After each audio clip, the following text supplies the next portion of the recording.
बच्चों, आज हम पढ़ेंगे कक्षा 8 सामाजिक अध्ययन के अंतर्गत संसाधन एवं विकास विषय का दूसरा पाठ। आप देख सकते हैं बच्चों, ये है आपका दूसरा पाठ। भूमि, मृदा, जल, प्राकृतिक वनस्पति और वन्य जीवन संसाधन। हम आपको बताएंगे इस पाठ से संबंधित प्रश्नों के उत्तर। लेकिन याद रहे बच्चों, इससे पहले आइए देख लेते हैं एक झलक इस पाठ की। आप इस पाठ को चाहे यहाँ से पढ़ें और चाहे अपनी पाठ्य पुस्तक से, लेकिन एक बार पाठ को जरूर पढ़ लें बच्चों, ताकि आपको पूरा पाठ अच्छे से समझ आ जाए और यहाँ पर जो आपको प्रश्नों के उत्तर बताए जाएंगे उन्हें भी आप अच्छे से समझ सकें। तो बच्चों देख रहे हैं ना आप, ये है आपका दूसरा पाठ, संसाधन और विकास विषय का दूसरा पाठ। इसी प्रकार आप चाहें तो अपनी पाठ्य पुस्तक से भी इस पाठ को पढ़ सकते हैं। इसके बाद बच्चों, जैसे ही यहाँ पर ये पाठ समाप्त होता है, हम आपको बताएंगे इस पाठ से संबंधित प्रश्नों के उत्तर। तो आप लगातार देखते रहें वीडियो और जुड़े रहें हमारे साथ। यदि अभी तक आपने चैनल को सब्सक्राइब नहीं किया तो चैनल को सब्सक्राइब अवश्य कर दें, क्योंकि यहाँ पर आपको सामाजिक अध्ययन के सभी पाठों के प्रश्नोत्तरों के साथ साथ कक्षा 8 हिंदी वसंत और हिंदी व्याकरण भी पढ़ने को मिलेगी और हिंदी वसंत और हिंदी व्याकरण से संबंधित वीडियो आपको देखने को मिलेंगे। तो आप लगातार देखते रहें वीडियो और जुड़े रहें हमारे साथ। चैनल को सब्सक्राइब अवश्य कर दें, बेल आइकन भी दबा दें बच्चों, ताकि आपको प्रत्येक आने वाली नई नई वीडियो की नोटिफिकेशन भी मिलती रहे। और चैनल को लाइक शेयर सब्सक्राइब करना ना भूलें, ताकि आपके फ्रेंड्स और जो भी सहपाठी होंगे बच्चे सभी जो है यहाँ से प्रश्न उत्तर देख सकते हैं। तो देख रहे हैं ना आप, यहाँ पर आपका ये पाठ पूरा हो जाता है बच्चों, और इसके बाद हो जाते हैं शुरू यहाँ पर इस पाठ से संबंधित प्रश्न, और इन सब प्रश्नों के उत्तर हम आपको यहाँ पर बताने वाले हैं। तो आप देखते रहें वीडियो और जुड़े रहें हमारे साथ। चलिए शुरू कर लेते हैं इस पाठ से संबंधित प्रश्नों के उत्तर। अभ्यास प्रश्न उत्तर से, और सबसे पहला प्रश्न है बच्चों आपका, निम्न प्रश्नों के उत्तर दीजिए। और आप देख सकते हैं ये है आपका पहला प्रश्न, और फर्स्ट प्रश्न है ये, मृदा निर्माण के लिए उत्तरदायी 2 मुख्य जलवायु कारक कौन से हैं? तो कौन से हैं बच्चों, आपने पाठ में पढ़ा होगा ना। चलिए उत्तर देख लेते हैं। उत्तर में आप लिखेंगे मृदा निर्माण के 2 मुख्य जलवायु कारक, और हेडिंग डाल के ऐसे, नंबर 1 तापमान और नंबर 2 वर्षण। ठीक है ना, तो ये आप लिख सकते हैं यहाँ पर। इसके बाद दूसरा यानी कि सेकेंड क्वेश्चन है आपका, भूमि निम्नीकरण के 2 कारण लिखिए। उत्तर में लिखेंगे भूमि निम्नीकरण के 2 कारक, और यहाँ पर जो है 2 कारण में, इसके बाद यहाँ पर हेडिंग डाल देंगे आप इस प्रकार से लिख के। उसके बाद नंबर 1 लिखेंगे आप मानवीय कारण। समझ रहे हैं ना आप, मानवीय कारण लिखेंगे, हेडिंग डालेंगे। उसके बाद लिखेंगे वनोन्मूलन, अतिचारण, रासायनिक उर्वरकों और कीटनाशकों का अत्यधिक उपयोग। और दूसरा कारण लिखेंगे प्राकृतिक कारण, वर्षा दोहन, भूस्खलन और बाढ़। ठीक है ना, तो इस प्रकार से आप अपने इस प्रश्न का उत्तर लिखेंगे। थर्ड क्वेश्चन शुरू होता है बच्चों, भूमि को महत्वपूर्ण संसाधन क्यों माना जाता है? उत्तर में क्या लिखेंगे आप? उत्तर लिखेंगे भूमि हमारे जीवन का आधार है, इसके बिना हमें आवास, खाना, पानी आदि कुछ भी प्राप्त नहीं होगा। होगा बच्चों? नहीं होगा ना, क्योंकि बिना जमीन के, बिना भूमि के कुछ भी मिलना संभव नहीं है।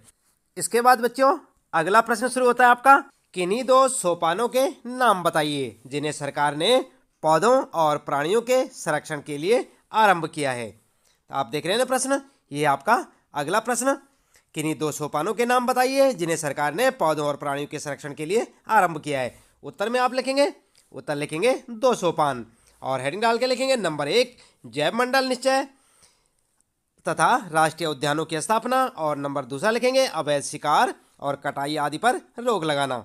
ठीक है ना, तो इस प्रकार से आप अपने इस प्रश्न का उत्तर लिखें। देख रहे हैं ना आप, ये है प्रश्न और उसका उत्तर। फिर प्रश्न है बच्चों, ध्यान देंगे, जल संरक्षण के 3 तरीके बताइए। और कौन कौन से 3 तरीके होते हैं जल संरक्षण के? आप इस प्रकार से लिखेंगे, उत्तर लिखेंगे जल संरक्षण के उपाय, और यहाँ पर जो है यहाँ पर हेडिंग डाल के लिखेंगे नंबर 1 वृक्षारोपण। क्या लिखेंगे? नंबर 1 वृक्षारोपण। नंबर 2 कर देंगे इसे, नंबर 2 रिसाव रोकना, कॉमा लगा के वाष्पीकरण रोकना। ठीक है, तो इस प्रकार से आप जो है नंबर 1 कारण में लिखेंगे वृक्षारोपण, उपाय जो है यहाँ पर लिखेंगे नंबर 1 वृक्षारोपण, नंबर 2 लिखेंगे रिसाव रोकना और वाष्पीकरण रोकना, और नंबर तीसरा ये लिखेंगे वर्षा जल संग्रहण। ठीक है, आई बात समझ में। जल संरक्षण के उपाय में क्या लिखेंगे, नंबर 1 पे लिखेंगे आप वृक्षारोपण, नंबर 2 पे लिखेंगे रिसाव रोकना और लिखेंगे यहाँ पर और वाष्पीकरण रोकना, और नंबर तीसरा लिखेंगे वर्षा जल संग्रहण। तो याद रखें बच्चों, इसी प्रकार से आप लिखें। अब इसके बाद प्रश्न शुरू होता है बच्चों। दूसरा प्रश्न यहाँ पर सही उत्तर को चिन्हित कीजिए, यानी कि आपने क्या करना है, सही का चिन्ह लगाना है सही ऑप्शन पर। और फर्स्ट है आपके लिए निम्नलिखित में से कौन सा कारक मृदा निर्माण का नहीं है। और ये 3 ऑप्शन आप देख सकते हैं, आपने पाठ तो पढ़ ही लिया होगा। तो इन तीनों में से आपको सही कौन सा लगता है, समय नंबर 1 समय, मृदा का गठन नंबर 2 या जैव पदार्थ। तो क्या क्या गया यहाँ पर दे रखे 3 ऑप्शनों में से आपने सही ऑप्शन पे चिन्ह लगाना है। चलिए उत्तर बता देते हैं आपको। आप लिखेंगे मृदा का गठन, यानी कि ये वाला ऑप्शन आपका सही है। तो आप जो है इस पे ध्यान देंगे, इसी पे आप जो है सही का चिन्ह लगाएंगे, ख वाला मृदा का गठन। अगला प्रश्न है बच्चों सेकंड, इसमें निम्नलिखित में से कौन सी विधि तीव्र ढालों पर मृदा अपरदन को रोकने के लिए सर्वाधिक उपयुक्त है। और यहाँ पर भी आपके लिए इस प्रश्न में 3 ऑप्शन हैं, आप देख सकते हैं क्या कह गए, रक्षक मेखला, मल्चिंग और वेदिका कृषि। तो इन तीनों में से आपको क्या लगता है कि कौन सा सही होगा बच्चों। चलिए उत्तर बता देते हैं। उत्तर में आप देख सकते हैं वेदिका कृषि। तो आप सही का ऑप्शन किस पे लगाएंगे, इस पे लगाएंगे सही का चिन्ह। ठीक है, तो यहाँ पर जो है ये गया ऑप्शन है आपका, याद रखेंगे कौन सा है, गया ऑप्शन है ये आपका, और यही जो आपका सही होगा। तो उत्तर लिखेंगे वेदिका कृषि। अगला प्रश्न है बच्चों, ध्यान दें, निम्नलिखित में से कौन सा प्रकृति के संरक्षण के अनुकूल नहीं है। और यहाँ पर जो है कै वाला है, जब आवश्यकता न हो तो बल्ब को बंद कर देना चाहिए। ख है, जब नल का उपयोग के बाद तुरंत बंद कर देना चाहिए, यानी कि नल को उपयोग के तुरंत बाद बंद कर देना चाहिए। और ग है यहाँ पर खरीदारी के बाद पॉलीपैक को नष्ट कर देना चाहिए। तो क्या लगता है आपको, इन तीनों में से ये है क और ये है ख और ये है ग, इन तीनों में से कौन सा ऑप्शन सही है। आप ध्यान दें, उत्तर में लिखेंगे आप ग वाला ऑप्शन बिल्कुल सही है, खरीदारी के बाद पॉलीपैक को नष्ट कर देना चाहिए। तो आप इस पे जो है सही का चिन्ह लगाएंगे। ठीक है, ये आपका प्रश्न था यहाँ पर, और सही ऑप्शन है आपका ग वाला, आप देख सकते हैं। इसके बाद बच्चों अगला प्रश्न यहाँ पर तीसरा प्रश्न है, निम्नलिखित का मिलान कीजिए। आप अपनी पाठ्य पुस्तक में देख सकते हैं बच्चों, यहाँ पर आपको हल्का थोड़ा दिख रहा होगा, तो आप अपनी पाठ्य पुस्तक से देखें, इसका मिलान करना आपने। तो ये जो यहाँ पर जो दे रखा है, इन दोनों को जो है आपने मिलाना है इस प्रकार से। तो कैसे मिलाएंगे आप, उत्तर में देख सकते हैं आप यहाँ पर, उत्तर ये है आपका भूमि उपयोग के साथ मिलाएंगे, भूमि का उत्पादनकारी उपयोग, और ह्यूमस के साथ मिलाएंगे ऊपरी मृदा पर निक्षेपित जैव पदार्थ, चट्टान बांध पर मिलाएंगे मृदा अपरदन को रोकना, और कृषि योग्य भूमि के साथ मिलाएंगे कृषि के लिए उपयुक्त भूमि। तो ये होगा आपका उत्तर, देख रहे हैं ना आप, इस प्रकार से आप मिलान करेंगे, ये सही मिलान है आपका, यहाँ से आप लिख सकते हैं। चौथा प्रश्न है बच्चों, निम्नलिखित कथनों में से सत्य अथवा असत्य बताइए। सत्य है तो उसके कारण लिखिए। ध्यान दें आप कि पहले तो आपने सत्य असत्य बताना है, यदि आपको लगता है कोई सत्य है तो उसका कारण भी आपको बताना है। चलिए देख लेते हैं प्रश्न। फर्स्ट है, भारत का गंगा ब्रह्मपुत्र का मैदान अत्यधिक आबाद प्रदेश है। तो क्या ये सत्य है बच्चों, उत्तर में देख सकते हैं आप, बिल्कुल सत्य है, सत्य है ना। उत्तर आप इसी प्रकार लिखेंगे सत्य, और फिर लिखेंगे कारण, और जो हेडिंग डाल के लिखेंगे कारण क्या है, नंबर 1, यह मैदान अत्यधिक उपजाऊ है जिसके कारण अधिक जनसंख्या का भरण पोषण कर सकता है। दूसरा कारण है, इस मैदान की जलवायु मानवीय गतिविधियों के अनुकूल है। और तीसरा कारण है बच्चों, यह मैदान समतल है जिसके कारण यातायात के साधनों, नगरों तथा उद्योगों का विकास हुआ है। तो इस प्रकार से आप जो है पहले का जो है आंसर लिख सकते हैं। सेकंड क्वेश्चन देखें बच्चों, भारत में प्रति व्यक्ति जल की उपलब्धता कम हो रही है।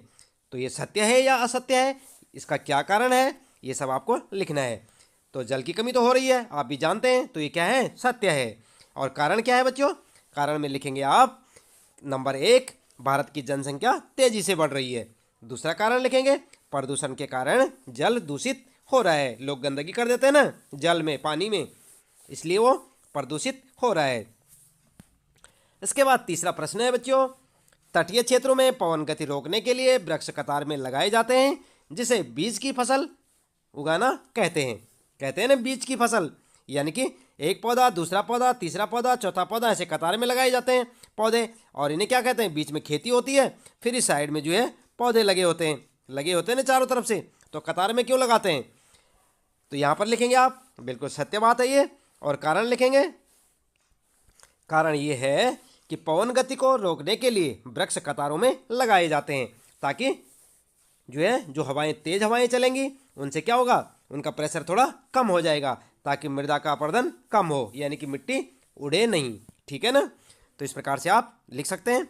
अगला है बच्चों, ध्यान देंगे, मानवीय हस्तक्षेप और जलवायु परिवर्तन पारितंत्र को व्यवस्थित रख सकते हैं। ये सत्य है या असत्य है, तो इसको लिखेंगे आप असत्य। ठीक है, तो इस प्रकार से आप अपना उत्तर लिखें। अब बात करते हैं बच्चों, यहाँ पर पांचवा प्रश्न आता है क्रियाकलाप, यानी कि आपके लिए एक्टिविटी से संबंधित प्रश्न है। इनके उत्तर आप स्वयं से लिखेंगे, केवल आप जो है प्रश्न को समझें और उत्तर में क्या लिखना है इसे आपको डिसाइड करना है। तो यहाँ पर जो है क्रियाकलाप से संबंधित प्रश्न में आता है, भूमि उपयोग प्रतिरूप के परिवर्तन के लिए उत्तरदायी कुछ और कारणों की चर्चा कीजिए। तो आपस में चर्चा कीजिए बच्चों आप, क्या आपके स्थान पर भूमि उपयोग प्रतिरूप में कोई परिवर्तन हुआ है, अपने माता पिता बड़े लोगों से पता कीजिए। आप निम्नलिखित प्रश्नों को पूछकर एक साक्षात्कार ले सकते हैं। और क्या क्या प्रश्न पूछ सकते हैं आप अपने घर में, अपने बूढ़े बुजुर्ग बड़ों से, या अपने आसपास के लोगों से क्या क्या प्रश्न पूछेंगे, आप इस टेबल के अंदर या इस तालिका के अंदर से देख सकते हैं और ये प्रश्न आप पूछेंगे। जैसे कि यहाँ पर जो है लिखा हुआ है, स्थान जब आपके दादा दादी 30 वर्ष की आयु में थे और जब आपके माता पिता 30 वर्ष की आयु में थे, आप क्यों सोचते हैं कि ऐसा हो रहा है, क्या सामान्य क्षेत्र और खुले क्षेत्र विलुप्त हो रहे हैं। तो इन सारे प्रश्नों के उत्तर कहाँ लिखेंगे आप, इन जगह पे जो खाली जगह दे रखी है, यहाँ पर आप स्वयं से लिखेंगे। किनसे, अपने घर में बड़ों से पूछ के। आगे देखते हैं, आपने जो तालिका पूरी की है उसके आधार पर भूमि उपयोग प्रतिरूपों का एक चित्र बनाइए। आप उसका चित्र भी बना सकते हैं, जिन्हें आप 20 वर्ष बाद अपने पड़ोस में देखने की कल्पना करते हैं। आप क्यों सोचते हैं कि वर्षों बाद भूमि का उपयोग बदल जाता है। तो आप समझते हैं ना, पहले भूमि का उपयोग केवल कृषि कार्यों के लिए होता था, आजकल क्या हो रहा है, बड़े बड़े कारखाने बन रहे हैं, फैक्ट्रियां बन रही हैं, कंपनीज बन रही हैं, और साथ ही साथ क्या हो रहा है, अलग तरह की व्यापारिक फसलें उगाई जा रही हैं। तो आप समझ सकते हैं कि 20 वर्ष बाद जो है कृषि भूमि जो होगी उसका उपयोग और कुछ बदल सकता है। तो उसके आधार पर आप लिख सकते हैं। तो बच्चों, इसके साथ ही इस पाठ से संबंधित प्रश्नों के उत्तर यहाँ पर समाप्त होते हैं और इस प्रश्न का उत्तर आप अपने हिसाब से स्वयं से लिखेंगे, याद रखेंगे बच्चों। और इसी प्रकार लगातार अपने सभी पाठों के प्रश्न उत्तर जानने के लिए जुड़े रहिए हमारे साथ, लगातार देखते रहे वीडियो। अभी तक यदि आपने चैनल को सब्सक्राइब नहीं किया, आप पहली बार चैनल में आए हैं, तो आप चैनल को सब्सक्राइब करना ना भूलें, बेल आइकन भी दबा दें, ताकि आपको आने वाली प्रत्येक वीडियो की नोटिफिकेशन भी मिलती रहे। और इसी प्रकार सामाजिक अध्ययन के सारे पाठों के प्रश्न उत्तरों के साथ साथ कक्षा 8 हिंदी और हिंदी व्याकरण, हिंदी वसंत और हिंदी व्याकरण के सभी प्रश्न उत्तर की वीडियो आपको इस चैनल में मिल जाएगी। इसलिए आप चैनल में जाकर देखें और सभी पाठों की प्लेलिस्ट देखें बच्चों, और उन पाठों को पढ़ें, उनके प्रश्न उत्तर अपनी नोटबुक में नोट करें और अच्छी सी परीक्षा की अपनी तैयारियां करें। तो बच्चों, मिलते हैं फिर अगली